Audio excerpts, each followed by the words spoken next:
This is Stephanie with Hightower Stitching. Today's video is about a small project with foundation piecing.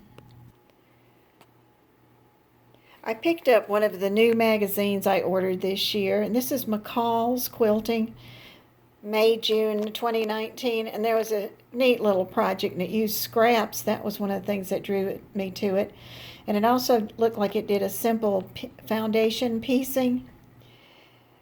So I decided that was going to be the one that I've been working on. And so I was going to show you some of the organization that I did and some of the finished product.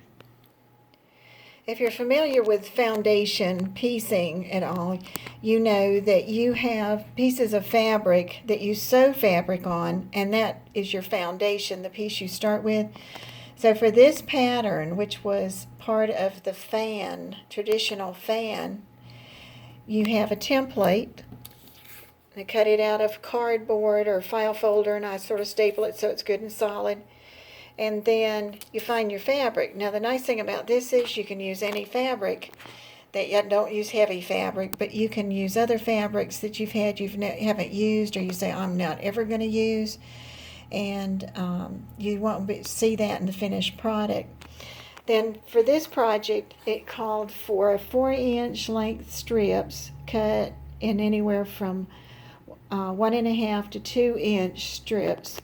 So I did a lot of those, and I took it all and went in to start working, and I got frustrated because I turned out like normal. I like light, dark, and so I came back into the dining room and I laid out beginning strips like this orange one, the flowered one, and down, picked up a handful of the other strips, and then just started placing them like I liked them. So when I got up to 8, I had sets of 8 that I was going to use on each fan. Sometimes you don't use all 8, but you would have had them in order to get ready to go.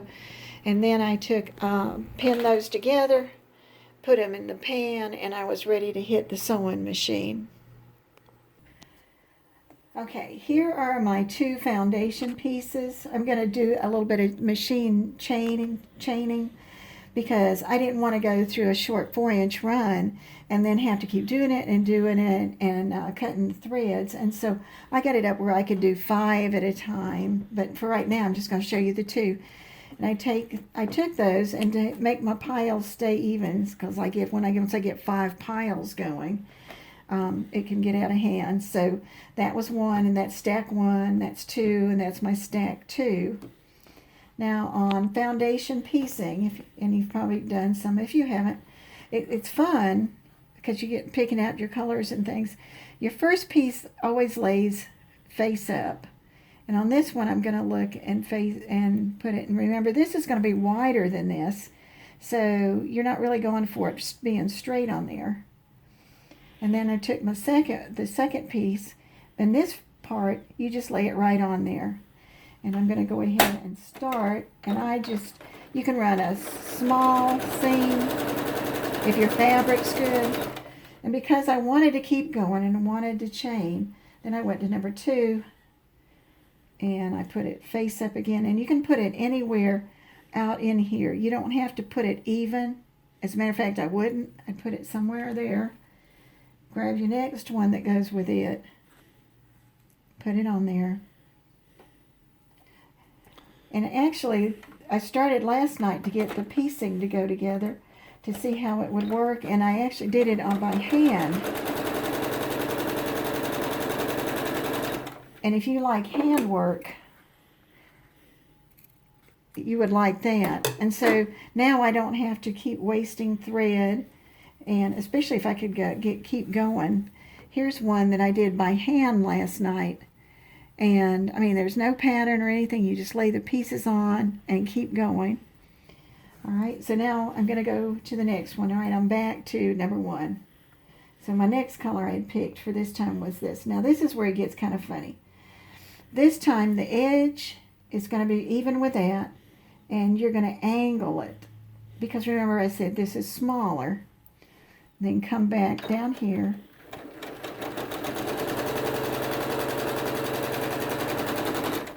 And I'm going to go ahead and take that one out so I can show you what I did next. Then I just flipped the foundation piecing back And I didn't want to have it bulky, so I wanted to cut out some of that bulk, so I got that one. All right, now here's back to where we had sewn it. Fold it open, grab your next piece, and I'm going to lay it on there. Now you can see I'm making like a reverse triangle. The triangle's going to be down there, but you're going to see it up here. Make that match, and then put this somewhere where you like it. And you can tell that so that it doesn't hit the one that came before it. And go down and stitch.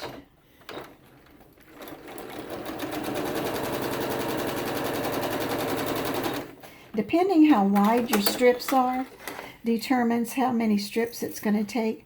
And try and vary the strips. Don't do them all the same size as you go. But there we've done all the way around. When I got all the way finished with all the way around, then I take this to the ironing board. And once I get it nice and smooth and ironed, then I'm ready to cut it out. I cut some of them before I ironed it, and they didn't do quite as well. So you would want to iron them first and do that. And so pretty soon I had a stack, because I was able to do 5 at a time. These were done on the sewing machine. And you can see how it goes. And when you do the project, you're going to be turning them like that, and then you're going to be turning them like that, so that they wind around, and you can make your own pattern up. The only thing that I wanted to do was, it suggested, where the ending was to lay it down when you get it put together, and use a blanket stitch to stitch it down on a solid piece of fabric. And the raw edge bothered me, so I added something, and I think this is what I'm going to do. I went ahead and I made some semi-bias tape out of scrap material, and I sewed it with a small seam. Then I folded it back. Now this one wasn't quite as biased as I'd liked, so I put the cuts in it so it would lay down, and then I've got it flattened back. Now it will give you a little more bulk, but if your machine likes it, then that's a great thing, and you'll have a nice secure border on the edge, and you can have a lot of fun. Because I think I'm actually going to take mine and try laying them out on a solid and see what else I can do with them. This is Stephanie at Hightower Stitching. That was a little bit on foundation piecing and machine chaining.